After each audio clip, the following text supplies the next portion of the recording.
Un saludo afectuoso para todos y sean bienvenidos a nuestra actividad. El continuo proceso metabólico produce pérdidas de sustancias y energía que exigen su restitución a través de los alimentos, los que inician su proceso digestivo en la cavidad oral con la resección y masticación, y luego son conducidos al estómago a través del esófago, mediante el proceso de la deglución. El parasitismo intestinal es uno de los problemas de salud más agudos del mundo subdesarrollado, particularmente durante la infancia, dadas las condiciones de pobreza y de falta de atención médica en que vive la mayor parte de la población. Parásitos como este provocan afectaciones orgánicas significativas relacionadas directamente con las características morfofuncionales del intestino, aspecto este último que forma parte de la actividad orientadora de hoy. Al concluir el estudio de estos contenidos, serán capaces de explicar el origen y desarrollo del estómago, intestino delgado e intestino grueso, así como sus características morfológicas macroscópicas y microscópicas que les permiten cumplir con sus funciones. Además, podrán interpretar las alteraciones que se producen como consecuencia de trastornos del desarrollo o de su funcionamiento normal. En la actividad anterior, conocimos que del intestino anterior se derivan el esófago, el estómago, la parte proximal del duodeno, el hígado y el páncreas, y orientamos el estudio de las características morfofuncionales del esófago. En la actividad de hoy, veremos cómo ocurre la evolución del estómago y la parte proximal del duodeno. Además, se estudiarán el origen y desarrollo de los derivados definitivos del intestino medio y posterior. El estómago se forma en la cuarta semana del desarrollo como una dilatación fusiforme del intestino anterior, situado en la línea media a continuación del esófago y por encima del duodeno. Sus paredes crecen de forma rápida y de manera diferencial. Durante su formación, experimenta dos rotaciones, una alrededor de su eje longitudinal y otra en el anteroposterior. En el eje longitudinal, rota 90 grados en sentido de las manecillas del reloj, de modo que el lado izquierdo, representado en rojo, se orienta hacia adelante y el derecho, representado en verde, lo hace hacia atrás. En consecuencia, quedan constituidas las caras anterior y posterior del órgano. Durante esta rotación, la pared posterior, representada en azul, se sitúa en el lado izquierdo del estómago y crece más rápidamente que la anterior, formando la curvatura mayor. La pared anterior original, representada en amarillo, se sitúa en el lado derecho y en ella se forma la curvatura menor. En el eje anteroposterior, el estómago experimenta una rotación que provoca que su extremo cefálico se desplace hacia abajo y a la izquierda, mientras el caudal lo hace hacia arriba y a la derecha. Esta rotación permite que el estómago alcance su posición definitiva en la cavidad abdominal, con su eje longitudinal descendente orientado de izquierda a derecha.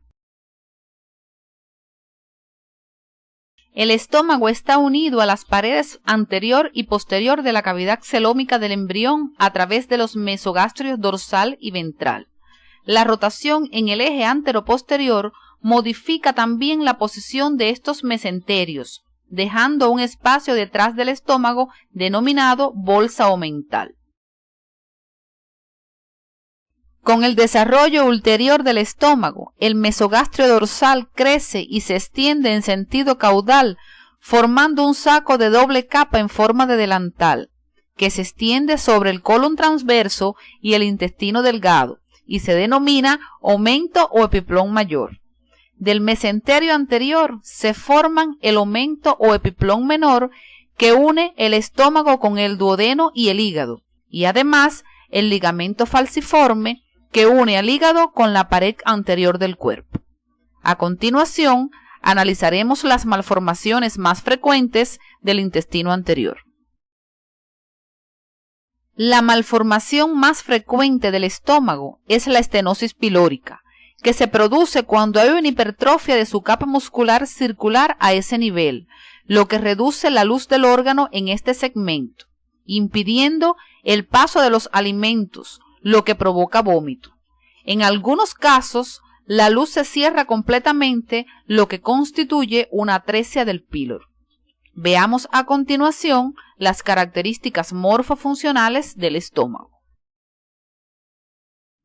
El estómago es un órgano tubular, dilatado en forma de saco, con un orificio de entrada llamado cardias a la altura de la 11ª vértebra torácica, a través del cual se comunica con el esófago, y otro de salida denominado píloro que permite su comunicación con el duodeno, con una disposición cuya altura varía entre la 1ª y la 3ª vértebra lumbar. Ambos orificios están rodeados por fibras musculares lisas dispuestas circularmente en forma de esfínteres para el cumplimiento de sus funciones reguladoras. El estómago ocupa la parte izquierda del espacio supramesocólico, por debajo de la cúpula izquierda del diafragma, y está conformado por dos grandes partes, una vertical y otra horizontal. Su eje longitudinal está orientado oblicuamente de arriba hacia abajo, de izquierda a derecha, y que la parte inferior, de manera que la parte inferior del órgano está más próxima a la pared anterior del abdomen y algo a la izquierda de la línea media. Su proyección en la pared anterior del abdomen es a nivel del hipocondrio izquierdo, epigastrio y región umbilical. En la morfología externa del órgano se describen dos caras, anterior y posterior, y dos bordes laterales o curvaturas, mayor y menor. Además, presenta 4 porciones que en sentido cráneo-caudal son las siguientes: cardias o porción cardíaca, fundus o fornix gástrico, cuerpo y porción pilórica. Esta última con una parte proximal dilatada denominada antro y otra más estrecha llamada canal pilórico. Como se muestra en la imagen, la forma del estómago es muy variable. Se describen clásicamente 3 tipos de estómago: en forma de cuerno, en forma de letra J y en forma de anzuelo alargado. Es muy importante tener en cuenta la correspondencia de esta variabilidad con el tipo constitucional del individuo y con otros factores en el diagnóstico médico y especialmente en los estudios imagenológicos del órgano.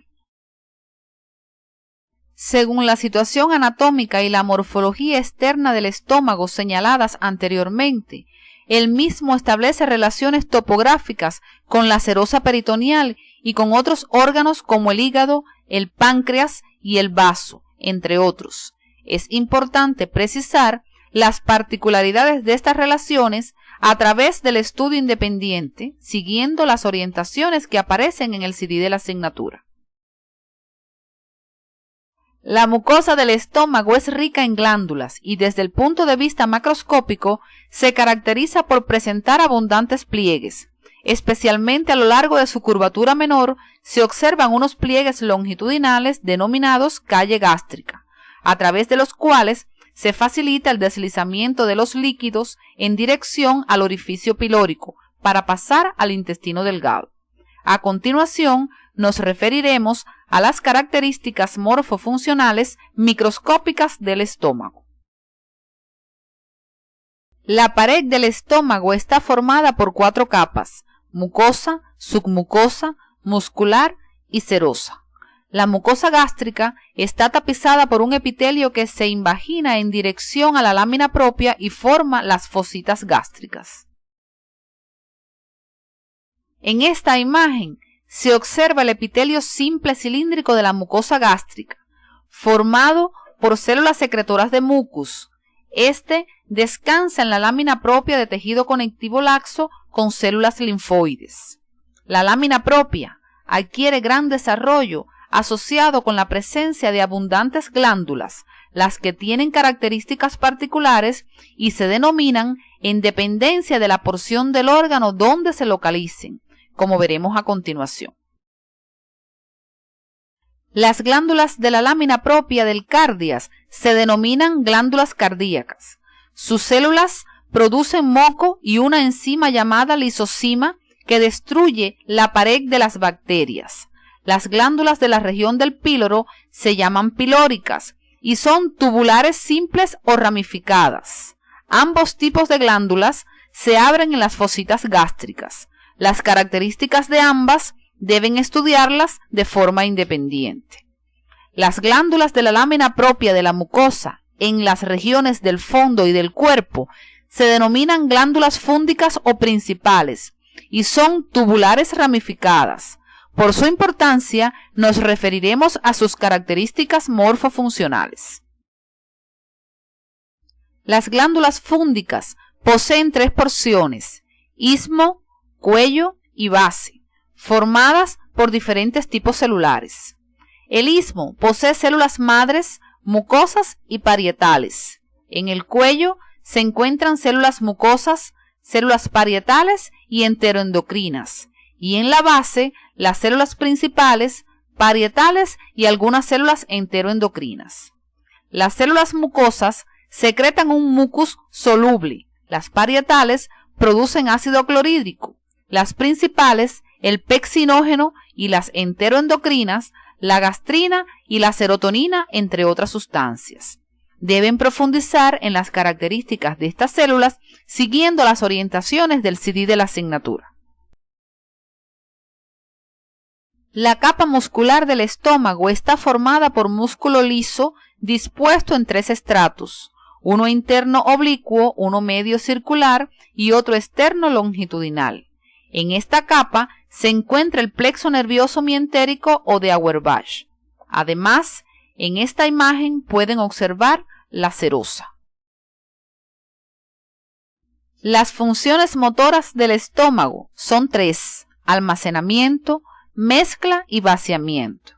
La función de almacenamiento se explica porque a medida que los alimentos llegan al estómago, se sitúan de forma concéntrica y sus paredes se relajan, lo cual contribuye a mantener estable la presión en su interior. La contracción de la pared muscular del estómago origina movimientos de mezcla y propulsión que aseguran el contacto de los alimentos con el jugo gástrico, lo que trae como resultado la formación del quimo. Las contracciones peristálticas se hacen más intensas a nivel del antro pilórico, lo que se conoce con el nombre de bomba pilórica, y garantiza el vaciamiento a la primera porción del duodeno. La velocidad del vaciamiento gástrico está regulada por señales procedentes del estómago que favorecen el paso del contenido gástrico a la primera porción del duodeno y por señales del duodeno, más importante aún, que limitan la llegada de la cantidad de quimo al duodeno para su adecuada digestión y absorción. Entre las señales procedentes del estómago se destaca el efecto de la distensión sobre la generación de reflejos mientéricos que aumentan la actividad de la bomba pilórica y por efecto de la gastrina, hormona liberada por la distensión y la presencia de algunos alimentos en el estómago. Esta hormona aumenta la secreción y motilidad gástrica y en consecuencia su vaciamiento. Los factores duodenales pueden ser nerviosos como el reflejo enterogástrico y hormonales como el efecto de la colecistocinina, secretina y péptido inhibidor gástrico. A continuación, analizaremos el control de los factores duodenales. Cuando los alimentos pasan a la primera porción del duodeno, se desencadena el reflejo enterogástrico, que disminuye la actividad de la bomba pilórica y aumenta el tono del esfínter pilórico. Los principales estímulos que desencadenan este reflejo son la acidez del quimo, la distensión de la pared duodenal y los productos de degradación de las proteínas. Su importancia consiste en garantizar la velocidad adecuada del vaciamiento gástrico con el objetivo de disponer del tiempo suficiente para la neutralización del quimo y la digestión adecuada de las proteínas. A continuación, orientaremos los contenidos relacionados con la retroalimentación hormonal.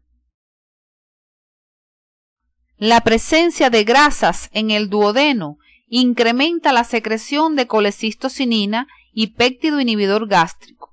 Ambas hormonas disminuyen el vaciamiento gástrico con la finalidad de permitir la adecuada acción de la bilis en la emulsión de las grasas y su digestión por parte de las lipasas. Si el quimo que pasa a la primera porción del duodeno es ácido, se libera secretina, que disminuye el vaciamiento gástrico con la finalidad de que el mismo sea neutralizado por las secreciones pancreática e intestinal. Como han podido apreciar, en este control participan 3 hormonas. Sin embargo, la más importante es la colecistocinina. Como ya conocen, la mucosa del estómago posee glándulas productoras de una serie de sustancias que constituyen el jugo gástrico. Sus componentes son el ácido clorhídrico, el peccinógeno, el factor intrínseco, el moco, la lipasa y la milasa gástrica. Además del jugo gástrico, estas glándulas producen la hormona gastrina, que participa en la regulación de la motilidad y secreción del estómago. A continuación, abordaremos las funciones de algunos de los componentes del jugo gástrico. El ácido clorhídrico presenta múltiples funciones en la digestión, como son activar el peccinógeno, brindar un pH óptimo para la acción de la pectina, ofrecer poder antiséptico al jugo gástrico, favorecer la absorción del hierro al convertirlo en ferroso y atacar el colágeno, digregando las fibras musculares de las carnes ingeridas, con lo cual favorece la acción de las enzimas proteolíticas. A continuación, analizaremos las funciones de otros de los componentes del jugo gástrico.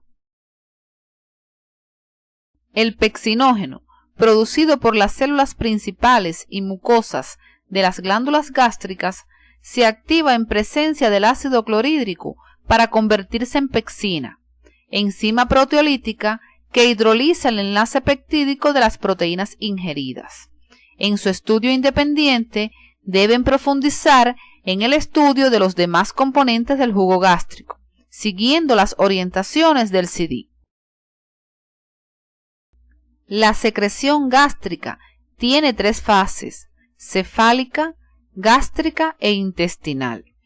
La fase cefálica se produce incluso antes de la llegada de los alimentos al estómago, debido a señales nerviosas originadas en la corteza cerebral o en el centro del apetito del hipotálamo y transmitidas a través de las fibras parasimpáticas del nervio vago al estómago. La fase gástrica es la que mayor volumen de secreción aporta. Se produce cuando los alimentos llegan al estómago, debido a que se desencadenan reflejos locales, reflejos vagales y liberación de la hormona gastrina.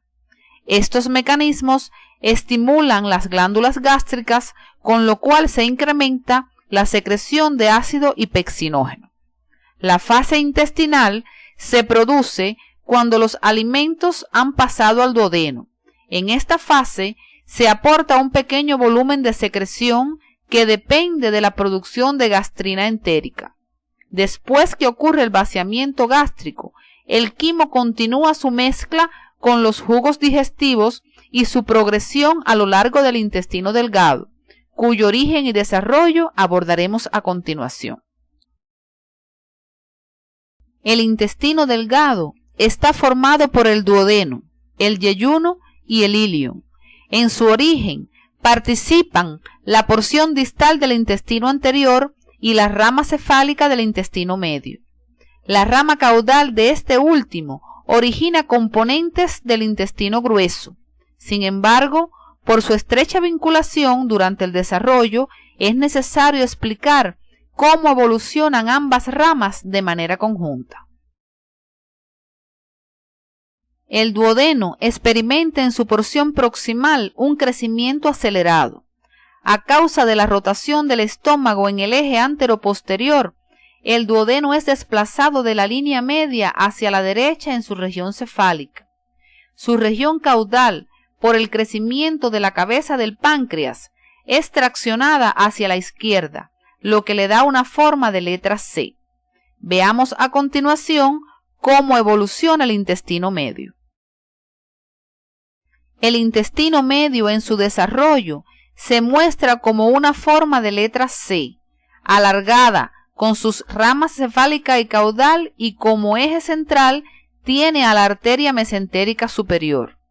Esta porción del intestino se comunica en su porción ventral con el saco vitelino a través del conducto ónfalo-mesentérico y dorsalmente se fija a la pared de la cavidad xelómica por un meso corto.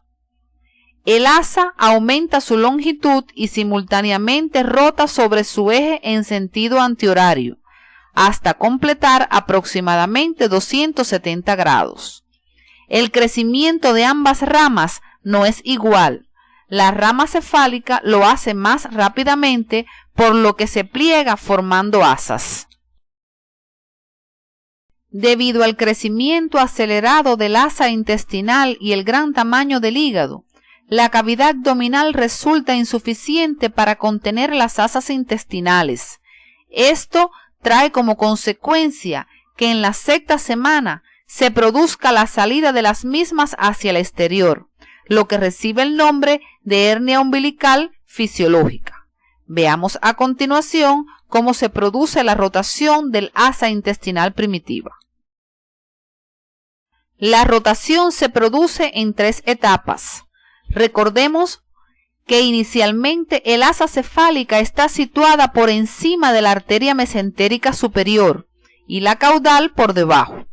Por convenio, continuaremos llamando a cada una de las ramas por estos nombres, independientemente de la posición que vayan asumiendo durante la rotación.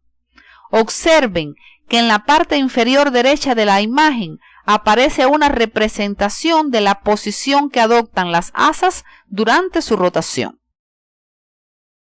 El primer movimiento ocurre durante la salida, es de 90 grados y provoca que el asa cefálica se ubique a la derecha y la caudal a la izquierda.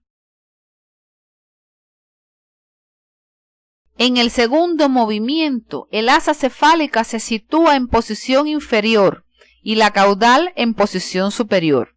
Observen en la imagen que el asa cefálica se ha plegado como consecuencia del crecimiento diferencial.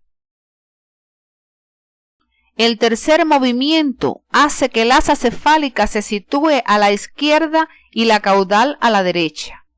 El mismo es simultáneo a la regresión de las asas a la cavidad abdominal y favorece que el asa cefálica sea la primera en entrar, situándose hacia la izquierda de la cavidad abdominal, mientras que la caudal lo hace posteriormente y sus derivados se sitúan hacia la derecha. El retorno ocurre aproximadamente en la 10ª semana y aunque no se conocen sus causas, se supone que es favorecido por la regresión del mesonefros, la disminución en la velocidad del crecimiento del hígado y el aumento de volumen de la cavidad abdominal. Podemos decir entonces que de la rama cefálica se originan la mayor parte del duodeno, el yeyuno y parte del ilion, mientras que la rama caudal forma la porción distal del ilion, el ciego, el apéndice, el colon ascendente y los 2/3 derechos del colon transverso. La evolución del meso del intestino medio, conocido como mesenterio propiamente dicho, está muy relacionada con los procesos de rotación del asa intestinal primitiva, lo que explica en parte que algunos órganos quedan en posición intraperitoneal y otros retroperitoneal.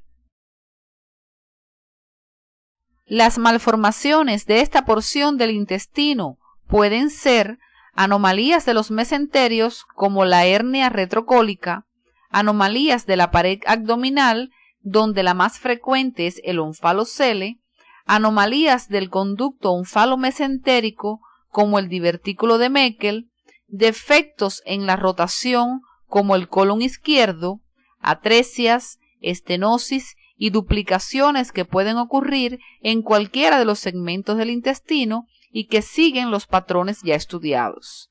Veamos a continuación algunos ejemplos de estas malformaciones. La luz del duodeno se oblitera durante el segundo mes del desarrollo para recanalizarse después. Si este fenómeno no se produce de manera correcta, pueden aparecer malformaciones. En la imagen se muestra una estenosis. Observen que la luz de la porción caudal es más estrecha que la de la cefálica. Si la luz no se recanaliza, persiste una obstrucción total. Entonces se presenta una atresia. De las malformaciones intestinales, una de las más frecuentes es el onfalocele, producido cuando no regresan las asas a la cavidad abdominal. En la hernia pueden encontrarse, además del intestino, el hígado y el vaso cubiertos por el ágneos. Esta malformación se acompaña frecuentemente de defectos cardíacos y alteraciones cromosómicas. En estos casos, generalmente, es incompatible con la vida. Otro defecto de la pared abdominal es la gastrosquisis, la cual pueden observar en la imagen. La misma es una hernia directa de las asas intestinales en la cavidad amniótica, en la cual las vísceras no están cubiertas por peritoneo ni por amnios, lo que puede causarles daño al estar en contacto directo con el líquido amniótico. En la presente imagen, tomada de un ecosonograma prenatal, pueden apreciar señalada con una flecha un asa intestinal libre en la cavidad amniótica, expresión de una gastrosquisis. Noten que esta malformación puede diagnosticarse durante la vida prenatal, donde la labor del médico integral comunitario juega un papel importante.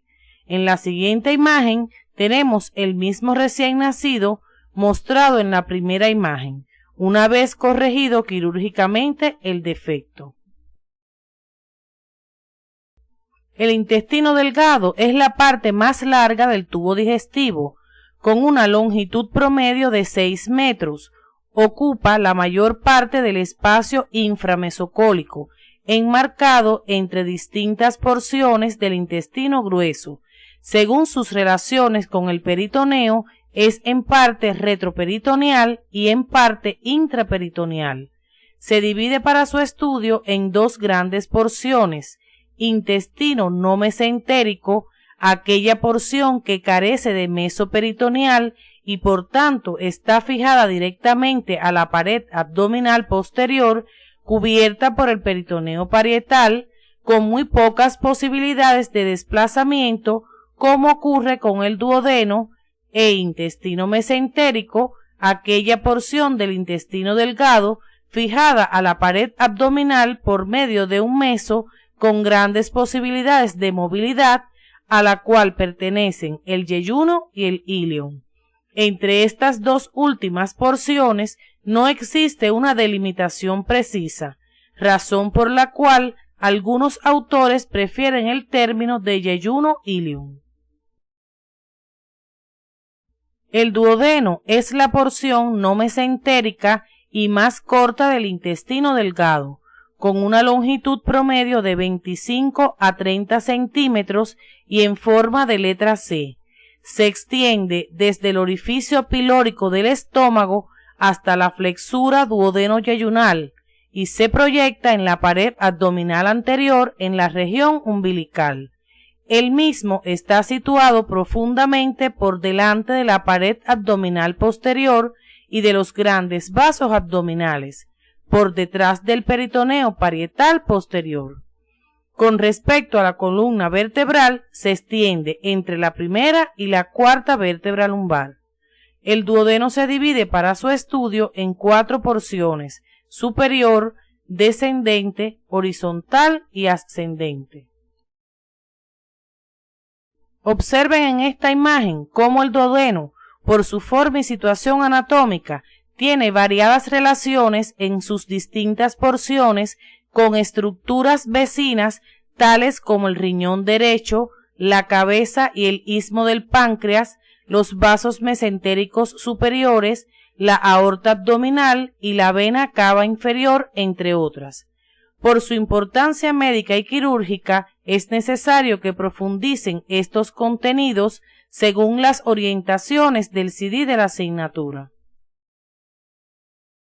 Como pueden observar en la imagen, la mucosa del duodeno presenta abundantes pliegues circulares en sus porciones descendente, horizontal y ascendente, lo cual aumenta considerablemente la superficie de contacto con las sustancias alimenticias que pasan por él. Además, en la superficie medial de su porción descendente se encuentra una elevación denominada papila duodenal mayor, con un orificio en su vértice donde desembocan los conductos pancreático principal y colédoco. El yeyuno representa aproximadamente 2/5 partes de la porción mesentérica del intestino delgado y se encuentra a continuación del duodeno desde la flexura duodeno-yeyunal hasta el íleon, sin límite preciso. Tiene una localización inframesocólica hacia la parte superior izquierda de la cavidad abdominal principalmente y está cubierto por delante por el omento mayor. Por su longitud se encuentra dispuesto en asas para ocupar el menor espacio y por sus relaciones con el peritoneo visceral es intraperitoneal en toda su extensión. El yeyuno tiene una pared gruesa y muy vascularizada. Su mucosa forma pliegues elevados y abundantes, con lo cual se incrementa la superficie de absorción en esta parte del intestino. Esta característica morfofuncional se expresa en los estudios imagenológicos como se muestra a la derecha. El íleon representa aproximadamente 3/5 partes de la porción mesentérica del intestino delgado y se extiende desde el yeyuno sin límite preciso hasta su desembocadura en el ciego a nivel de la valva ileocecal. Tiene una localización inframesocólica, dispuesto en asas hacia la parte inferior derecha de la cavidad abdominal y cubierto por delante por el omento mayor. Al igual que el yeyuno, es intraperitoneal en toda su extensión. La pared del íleon es más fina, menos vascularizada y se distinguen en ella los folículos linfáticos solitarios y las placas de Peyer. Los pliegues de la mucosa se presentan en menor cantidad y altura, característica morfofuncional que se expresa en los estudios imagenológicos como se muestra a la derecha. Al realizar el estudio independiente de estos contenidos, es importante precisar aquellas características morfofuncionales que son comunes a todas las porciones del intestino delgado y cuáles distinguen a una porción de las demás.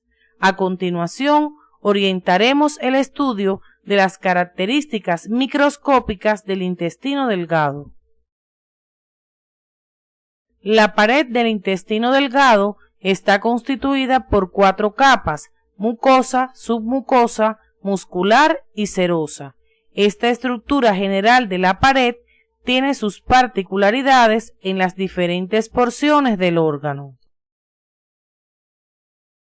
La mucosa presenta estructuras que aumentan su superficie y con ello el área disponible para la absorción de nutrientes. Estas son pliegues circulares, elevaciones que incluyen la mucosa y la submucosa más desarrollados en el yeyuno, vellosidades intestinales, proyecciones alargadas de mucosa que contienen epitelio y lámina propia.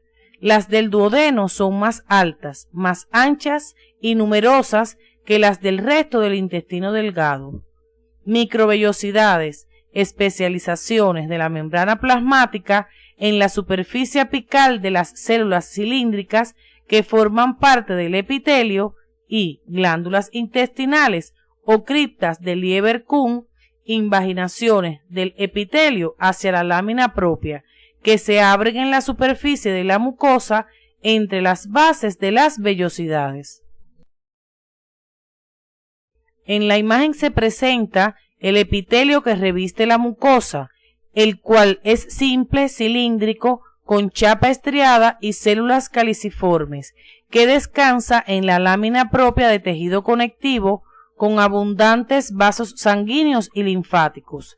Presenta además fibras musculares lisas y tejido linfoide organizado en folículos linfáticos que a nivel del íleon se presentan agrupados formando las placas de Peyer. La lámina propia presenta además las glándulas intestinales o criptas de Lieberkühn. Las criptas de Lieberkühn son glándulas tubulares rectas que se abren en la superficie de la mucosa entre las vellosidades. Estas glándulas están constituidas por células superficiales absortivas, caliciformes, enteroendocrinas, regenerativas y de Panet. Las células superficiales absortivas y las caliciformes ocupan la mitad superior de la glándula, mientras que el resto de los tipos celulares se localizan en la mitad inferior, aunque esta región puede presentar además algunas células caliciformes. Deben profundizar en las características morfofuncionales de estos tipos celulares siguiendo las orientaciones del CD. La submucosa del intestino delgado está formada por tejido conectivo laxo, con nódulos linfáticos, abundantes fibras elásticas y el plexo nervioso de Meissner. A nivel del duodeno presenta glándulas tubulares compuestas denominadas de Brunner, que secretan un mucus rico en bicarbonato que reduce la acidez del quimo y protege el epitelio intestinal de la acción del jugo gástrico.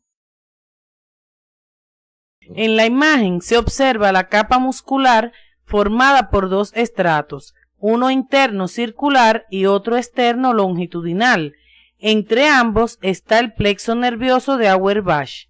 Esta capa tiene la función de garantizar la motilidad del intestino delgado.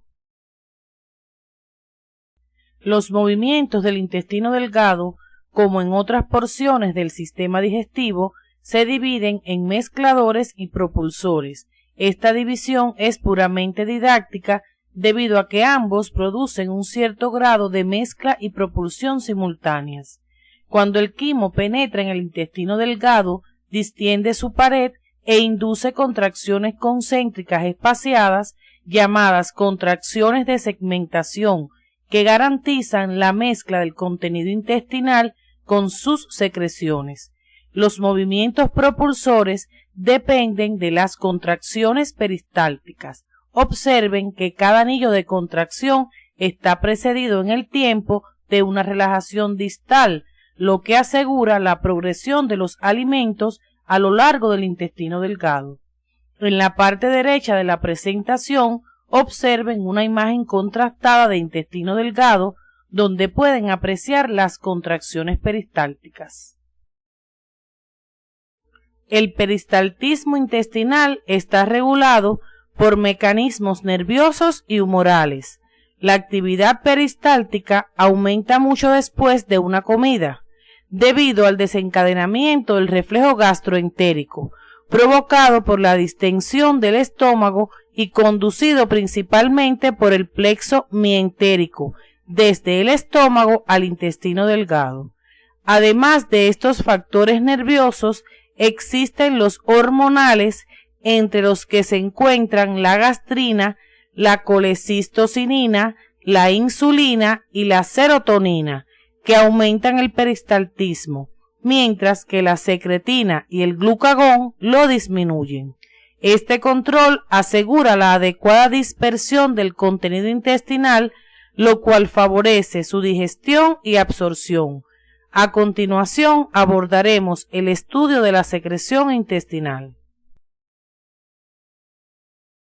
La secreción intestinal sin restos celulares apenas contiene enzimas. Sin embargo, los enterocitos de la mucosa, sobre todo los que cubren las vellosidades, contienen enzimas digestivas que digieren sustancias alimenticias específicas mientras se absorben a través del epitelio. Estas son las peptidasas, que fraccionan los péptidos en aminoácidos, las disacaridasas escinden los disacáridos y su déficit es causa frecuente de diarreas, y una lipasa de acción débil. En la secreción intestinal se encuentra la enzima enterocinasa, cuya función básica es la activación del tripsinógeno. Además, contiene agua, electrolitos y moco. Este último tiene función protectora de la mucosa. Los factores más importantes que regulan la secreción del intestino delgado son los reflejos nerviosos locales, iniciados por estímulos táctiles e irritativos por la presencia de los alimentos, además del aumento de la actividad intestinal asociada a los movimientos gastrointestinales. Las hormonas secretina y colecistocinina incrementan la secreción del intestino delgado. El intestino posterior es la última porción del intestino primitivo. Su parte más caudal es la cloaca, la que se divide en dos porciones independientes: el seno urogenital, ya estudiado en actividades anteriores, y el conducto anorrectal, que queda separado del exterior por la membrana anal. La porción digestiva del intestino posterior experimenta una elongación rápida y de ella se forma el tercio izquierdo del colon transverso, el colon descendente, el sigmoides, el recto y la porción superior del conducto anal. Los otros componentes del intestino grueso son derivados de la rama caudal del intestino medio. La porción inferior del conducto anal se forma porque al romperse la membrana anal se comunican la última porción del intestino posterior con el proctodeo.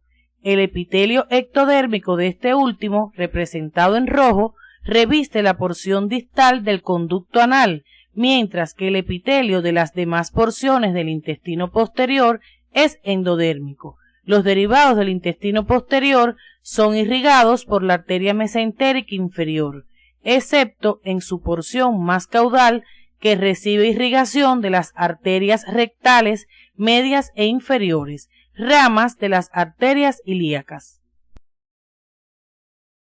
Las malformaciones congénitas más frecuentes en esta porción del intestino son las fístulas urorectales, que se producen cuando se mantiene comunicación entre la última porción del intestino con la vejiga, con la uretra y, en el caso de la mujer, con la vagina.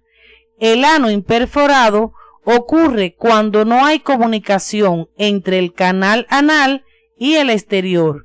Puede ser porque no se recanaliza el conducto o porque no se rompe la membrana anal. De otra parte, en la formación de los ganglios parasimpáticos de la pared intestinal juega un papel importante la migración de las células de las crestas neurales que participan en su formación.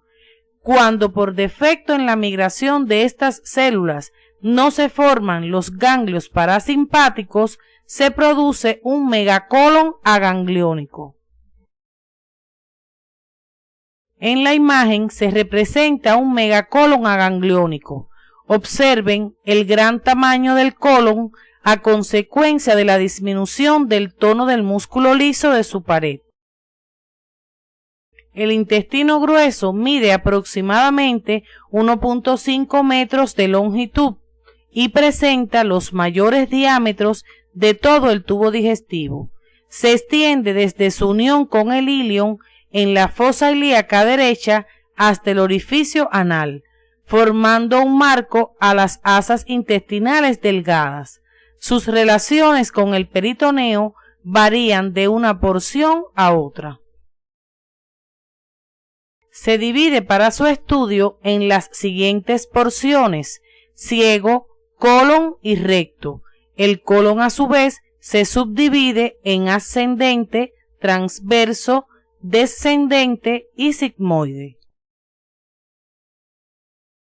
Es característico del intestino grueso la presencia de 3 bandas de fibras musculares lisas dispuestas longitudinalmente, las tenias cólicas que se extienden desde la base del apéndice vermiforme hasta la parte superior del recto, numerosas austras cólicas o abollonaduras separadas unas de otras por estrechamientos sucesivos y abundantes apéndices epiploicos como pequeñas evaginaciones de la serosa peritoneal en las cuales se acumula tejido adiposo. En la mucosa del intestino grueso, a diferencia del delgado, los pliegues son escasos y dispuestos transversalmente en forma semilunar. La porción cecal del intestino grueso está situada en la fosa ilíaca derecha y cubierta completamente por el peritoneo visceral. Es característico en el ciego la desembocadura del ilion por su pared medial y la presencia en su pared posteromedial de una prolongación fina y alargada que es el apéndice vermiforme, estructura rica en tejido linfoide que frecuentemente presenta reacciones inflamatorias que requieren de atención médica de urgencia. Observen en esta imagen la superficie interna del ciego, los pliegues de la valva ileocecal en el orificio de desembocadura del ilion y más caudal y medialmente el orificio de entrada al apéndice vermiforme. El colon ascendente se extiende a continuación del ciego, adosado a la superficie posterolateral derecha de la cavidad abdominal hasta la flexura cólica derecha, cubierto por la serosa peritoneal en sus superficies anterior y laterales, con una localización retroperitoneal. El colon transverso se extiende entre ambas flexuras cólicas derecha e izquierda, cubierto completamente por el peritoneo, por lo que es intraperitoneal, y fijado a la pared abdominal posterior por un pliegue llamado mesocolon transverso. El colon descendente se extiende desde la flexura cólica izquierda hasta el nivel de la cresta ilíaca izquierda, adosado a la superficie posterolateral de la pared abdominal, cubierto por el peritoneo en sus superficies anterior y laterales, localizado en el espacio retroperitoneal. El colon sigmoide tiene la forma de una letra S y se extiende desde el nivel de la cresta ilíaca izquierda hasta el nivel de la tercera vértebra sacra, donde se continúa con el recto. Está cubierto completamente por el peritoneo en el espacio intraperitoneal y fijado a la pared posterolateral izquierda de la pelvis por un pliegue peritoneal, el mesocolon sigmoide. El recto se extiende desde la altura de la tercera vértebra sacra como continuación del colon sigmoide hasta el orificio anal en la región perineal. Mide aproximadamente 16 centímetros y se divide en 2 grandes porciones, pelviana y perineal o canal anal. Presenta en su parte media una dilatación llamada ampolla rectal. La mucosa rectal presenta, además de los pliegues semilunares antes mencionados, a nivel del canal anal, unos pliegues longitudinales denominados columnas anales y entre los mismos unos espacios que son los senos anales. El intestino grueso presenta la misma organización general del intestino delgado, aunque carece de pliegues circulares y de vellosidades intestinales. La mucosa del intestino grueso está revestida por un epitelio simple cilíndrico con chapa estriada y células caliciformes. La lámina propia es rica en células linfoides y la muscular de la mucosa está formada por músculo liso. La submucosa está constituida por tejido conectivo laxo. En ella se encuentran vasos sanguíneos, nódulos linfáticos y el plexo nervioso de Meissner. En la imagen pueden apreciar además la capa muscular. En esta imagen se presenta la mucosa del intestino grueso. Observen el epitelio de revestimiento en el que abundan las células caliciformes, las que aparecen de color blanco. Se aprecian además las glándulas o criptas intestinales. Estas son más profundas y numerosas que las del intestino delgado y no contienen células de Paneth. También pueden apreciar la lámina propia y la muscular de la mucosa. La capa muscular del intestino grueso está formada por un estrato interno circular y uno externo longitudinal. Las fibras de este último se unen para formar 3 bandas longitudinales gruesas llamadas tenias del colon. Externamente a la capa muscular se encuentra la serosa. Las funciones principales del intestino grueso son la absorción de agua y electrolitos y el almacenamiento de las materias fecales hasta el momento de su eliminación. La primera de estas funciones se efectúa principalmente en la mitad proximal del colon y la segunda en su mitad distal. La motilidad del intestino grueso, al igual que en otros segmentos del tubo digestivo, depende de movimientos mezcladores y propulsores. Los mezcladores son movimientos de segmentación originados por la contracción de las fibras musculares longitudinales y circulares que dan lugar a la formación de las austras. La propulsión en el ciego y el colon ascendente depende sobre todo de las contracciones australes. A partir del colon transverso y hasta el sigmoides depende de contracciones de un segmento de la pared a los que se denomina movimientos en masa. Los mismos están facilitados después de las comidas por los reflejos gastrocólicos y duodenocólicos. Deben profundizar en estos contenidos, así como en el mecanismo reflejo de la defecación por la bibliografía recomendada en el CD.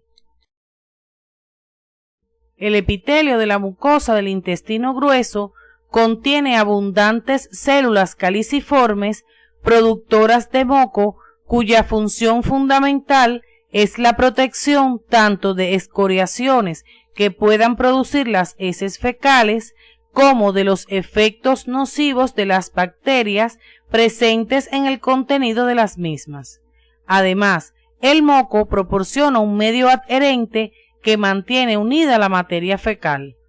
El otro componente de la secreción es el bicarbonato, que conjuntamente con el moco proporciona un pH básico que neutraliza los ácidos fecales. Los estudios imagenológicos del tubo digestivo, utilizando sustancias de contraste como el bario, son de mucha utilidad en el diagnóstico de diversas alteraciones. Observen en esta imagen el estómago, el duodeno y las asas del yeyuno ilio. Observen ahora la porción pilórica del estómago y la primera porción del duodeno, conocida con el nombre de mitra duodenal. Más distalmente se visualiza la porción descendente del duodeno, pero con menor intensidad. Observen en esta imagen las asas del intestino mesentérico. Fíjense que son muy evidentes las diferencias entre el yeyuno y el ilion. En esta imagen del intestino grueso se pueden identificar sus distintas porciones y las flexuras cólicas derecha e izquierda. Al finalizar la actividad orientadora, podemos formular las siguientes conclusiones. En la formación y desarrollo del sistema digestivo ocurren cambios progresivos y sistemáticos que permiten las transformaciones morfofuncionales necesarias para que el recién nacido pueda ser alimentado por esta vía. Las características morfofuncionales de las paredes del estómago e intestinos delgado y grueso aseguran la motilidad y secreción, las cuales presentan particularidades en cada segmento y son reguladas por mecanismos intrínsecos y extrínsecos. Nos despedimos con esta representación sencilla del ciclo evolutivo de un parásito del grupo de las duelas que afecta selectivamente al hígado, uno de los órganos que será objeto de estudio en la próxima actividad.